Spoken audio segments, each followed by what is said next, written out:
تصوف کہتے ہیں دنیاوی حیثیت کو ختم کر دینا اور دنیا میں اپنا منہ سیاہ کر لینا۔ ملتان کے اندر ایک بہت بڑے پیر صاحب ہیں، پیر امین، ان کی میں CD ایک دفعہ سن رہا تو وہ ان حضرت کی روٹین ہے کہ جو ان کے پاس شاگرد بننے آتا ہے اس کا منہ کالا کر کے جوتیاں اس کے گلے میں ڈال کے کھوتے پہ بٹھا کے ملتان کی سیر کرواتے ہیں۔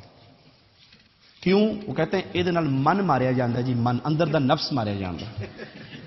آپ ایسے آنا ہنسے، ہم تو ایسے ہی ہیں۔ تو میں نے کہا اس کو بولو کہ گدے پر سواری کرے، پھر من والے کپڑے ڈالے، خدا کا جینے ڈالے، ہاں جی، اور گلے میں ہار ڈالے، جوتے بنتے ہیں آقا جی کے گلے میں، تمہیں روشنیاں ہوں۔ اس نے کہا شیخ صاحب یہ پیغام تو نہیں مانے گا، اس سے نہیں ہوگا، وہ تو سنتے ہی شاید مر جائے۔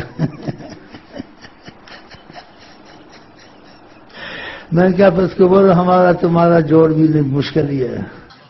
لا حول ولا قوت الا باللہ۔ ایک مولوی صاحب کا تعارف کرواتے ہیں وہی پیر امین صاحب، کہتے ہیں یہ دیکھو یہ بہت بڑا مولوی میرے پاس بیٹھا ہے، جب یہ آیا تھا اس کی اتنی لمبی داڑھی تھی، یہ فلاں مدرسے کا فاضل ہے، دارالعلوم کا فلاں مدرسے کا پڑھا ہوا ہے، اور میرے پاس آیا کہ حضرت میں تصوف سیکھنے آیا ہوں۔ تو میں نے کہا سب تو پہلے جا کے داڑھی مون کے آ۔